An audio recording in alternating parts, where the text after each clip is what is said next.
नमस्कार साथियों, निर्माण क्लासेज अयोध्या में आपका हार्दिक स्वागत है।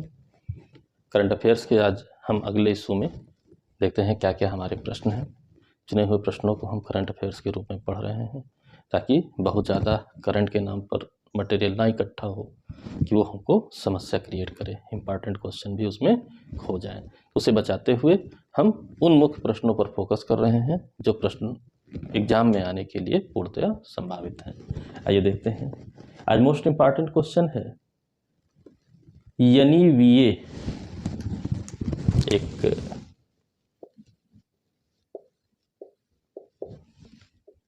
छोटा सा क्वेश्चन है। एनईवीए यानी कि नेशनल ई विधान एप्लीकेशन।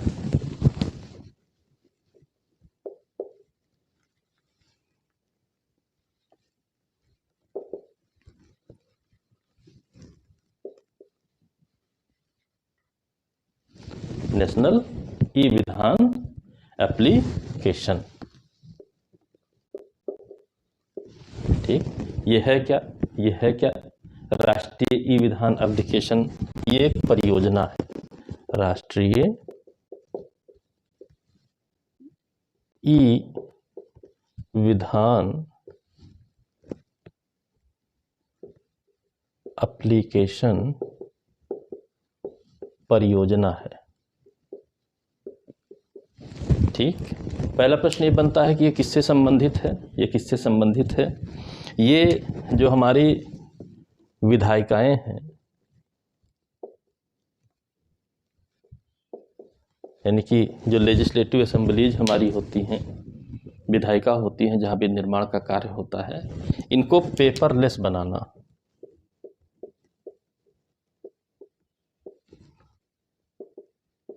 यानी कि कार्यवाहियाँ आदि सब ऑनलाइन हो जाना, या ये कहिए कि डिजिटल माध्यम से उनको सिक्योर कर लेना, ताकि हम कम से कम पेपर का यूज करें।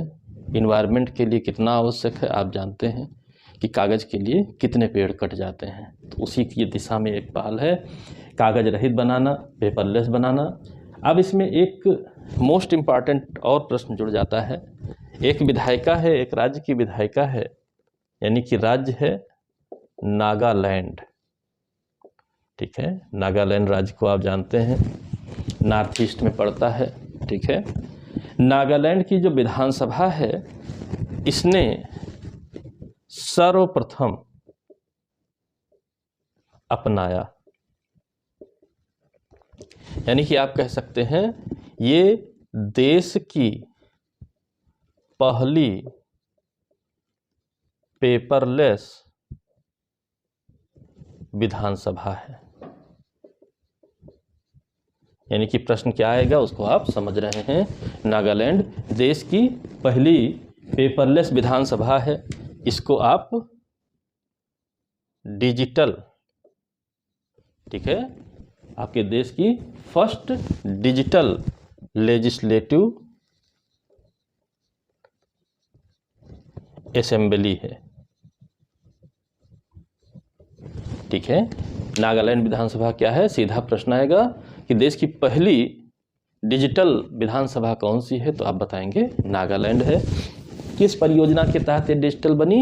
नेशनल ई विधान एप्लीकेशन के तहत, ठीक है।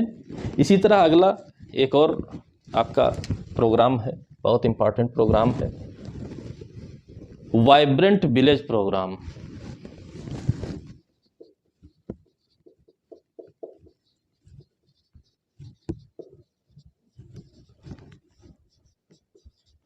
वाइब्रेंट विलेज प्रोग्राम, ये भी मोस्ट इम्पॉर्टेंट आपका प्रश्न है।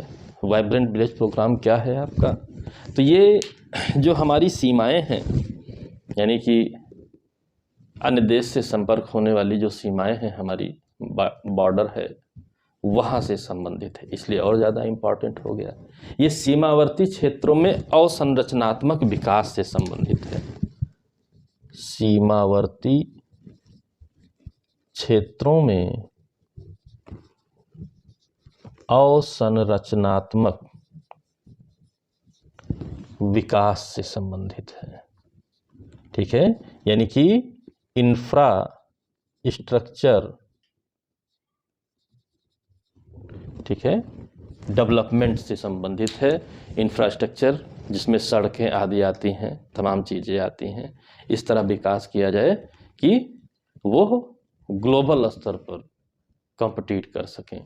ठीक, अवसंरचना का जब विकास होगा, ठीक है, अच्छी सड़कें हो जाएंगी, सुविधाएं हो जाएंगी, तो इससे क्या होगा, एक बहुत इम्पॉर्टेंट परिणाम निकल करके आएगा, पर्यटन में वृद्धि होगी।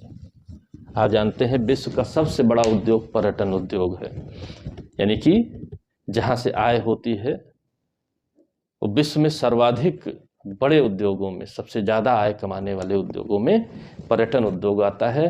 तो पर्यटन के लिए जो है वृद्धि कराई जाएगी, यानी कि अगर हम इंफ्रास्ट्रक्चर सीमावर्ती इलाकों में डेवलप करेंगे तो रेवेन्यू भी हमको प्राप्त होगी, उसका और ज़्यादा हम उपयोग करेंगे अपने डेवलपमेंट में। तो एक तीर से कई निशाने साधे जाएंगे। और एक और निशाना साधा जाएगा, क्या साधा जाएगा, सबसे पहले इसका डेवलपमेंट जो हो रहा है, चीन से लगी सीमाएं, ठीक है, चीन से लगी सीमाओं के गांवों को डेवलप किया जाएगा। तो आप चीन वाला विवाद जानते ही हैं। तो कूटनीतिक पहल है, जैसे सामान्य तौर पर अगर हम सीमाओं पर सड़क आदि बनाएंगे तो दूसरा देश, पड़ोसी देश कहेगा कि ये सैन्य कार्यवाहियों के लिए, सैन्य इस्तेमाल के लिए ऐसा कुछ कर रहे हैं। लेकिन हमने क्या किया कि हम सीमावर्ती क्षेत्रों में इंफ्रास्ट्रक्चर डेवलप करेंगे, यानी कि हम अपने सीमावर्ती गांवों को सुविधा देंगे, पर्यटन को बढ़ावा देंगे। नागालैंड हो गया, अरुणाचल प्रदेश हो गया, तमाम जो है, तो नागालैंड तो खैर आपका पूर्वी हिस्से में आ जाता है, लेकिन अरुणाचल प्रदेश, असम, इन सब की सीमाएं आप जानते हैं चीन से लगती हैं। तो अगर यहाँ पर हम इंफ्रास्ट्रक्चर डेवलप कर देंगे, लोगों के डेवलपमेंट में भागीदार हो जाएंगे, सड़कें अच्छी बन जाएंगी, तो इस तरीके से कोई विरोध नहीं होगा। अगर आवश्यकता पड़ती है और हमारा इंफ्रास्ट्रक्चर डेवलप है तो हम सैन्य कार्यवाहियों के लिए भी इस्तेमाल कर सकते हैं। यानी कि एक कूटनीतिक प्रयास चल रहा है, उसी दिशा में सरकार ने ये योजना वाइब्रेंट विलेज प्रोग्राम बनाया है। ठीक है, अब सोचिए कितना इंपॉर्टेंस है इसकी। ठीक है, कितनी इंपॉर्टेंस है। अगला प्रश्न है, ये भी बहुत ही इंपॉर्टेंट प्रश्न है, अंतर्राष्ट्रीय मध्यस्थता एवं सुलह केंद्र। अंतर्राष्ट्रीय मध्यस्थता और सुलह केंद्र, ठीक है, ये क्या है, ये क्या है। आप जानते हैं कि कई ऐसे डिस्प्यूट होते हैं, कई क्या, जो अंतर्राष्ट्रीय विधि है हमारी, अंतर्राष्ट्रीय नीति है हमारी जो विदेश नीति है, उसका भी एक सबसे प्रमुख अवयव यह है कि अगर कोई डिस्प्यूट होता है, किसी भी देश से कोई भी बात होती है, तो हम सुलह समझौते के माध्यम से उसको निपटाएंगे। सैन्य कार्यवाही इसका कोई हल नहीं है। जरूरी नहीं है मुकदमेबाजी की जाए, लड़ाई झगड़ा किया जाए, बल्कि बातचीत, सुलह आदि से हम निपटा लेंगे। ठीक है, इसका फुल फॉर्म भी आ सकता है, IAMC इसको कहा जाएगा। क्या कहा जाएगा? IAMC कहा जाएगा। फुल फॉर्म के लिए भी बहुत इंपॉर्टेंट है आपका, international arbitration and mediation centre. International arbitration and, ठीक है, international arbitration and mediation centre.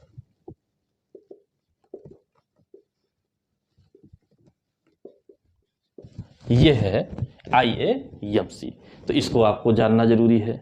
ये भारत का पहला मध्यस्थता केंद्र खोला गया है, यानी कि भारत का पहला या भारत में पहला मध्यस्थता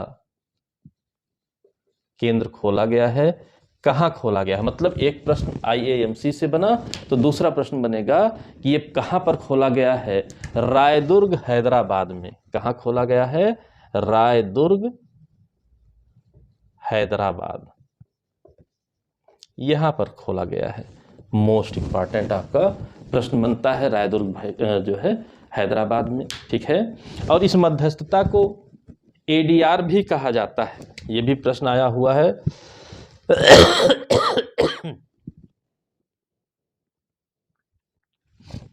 मध्यस्थता को एडीआर भी कहा जा सकता है, अल्टरनेटिव डिस्प्यूट रिजोल्यूशन।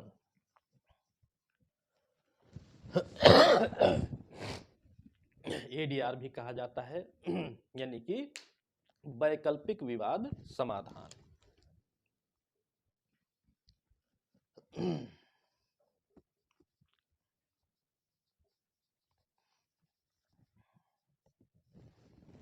यानी कि मुकदमेबाजी नहीं करेंगे हम, वैकल्पिक रूप से इसे समाधान करेंगे। ठीक, एक सिंपल सा भी प्रश्न है, सामान्य सा प्रश्न है, उसको भी आप जान लीजिए, बहुत ही इंपॉर्टेंट है। राष्ट्रीय रक्षा विश्वविद्यालय कहाँ स्थित है?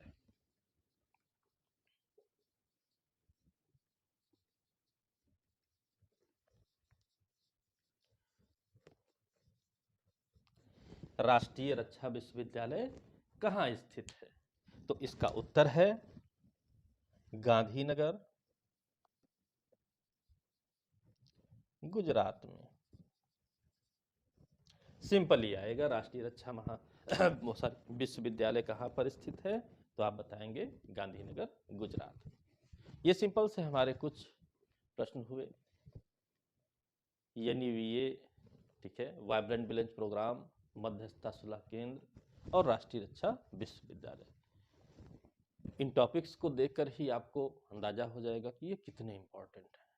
तो ये आवश्यक है, यह आवश्यक है कि इधर उधर के फालतू मटेरियल की जगह चुने हुए सॉलिड टॉपिक्स को ही आप करंट में कलेक्ट करिए, अन्यथा पढ़ा हुआ भी आप सही नहीं कर पाएंगे। तो इसी दिशा में मेरा भी प्रयास है, आप लोग भी प्रयासरत हैं। मिलते हैं अगले वीडियो में। वीडियो पसंद आई हो तो लाइक करें, शेयर करें, चैनल को सब्सक्राइब करें, बेल आइकन दबा दें, ताकि आपको वीडियोस की जो भी आपकी पढ़ें तुरंत इन्फॉर्मेशन मिल जाए। और अपनी तैयारी को सही दिशा में सही ढंग से करते रहिए। सिलेक्शन बहुत ज़रूरी है। केवल मेहनत से सिलेक्शन नहीं होता है, सिलेक्शन के लिए पहले ही आपको सिलेक्टिव बनना पड़ेगा, अदरवाइज समस्या हो जाएगी। मिलते हैं अगले वीडियो में, तब तक के लिए जय हिंद, जय भारत, धन्यवाद।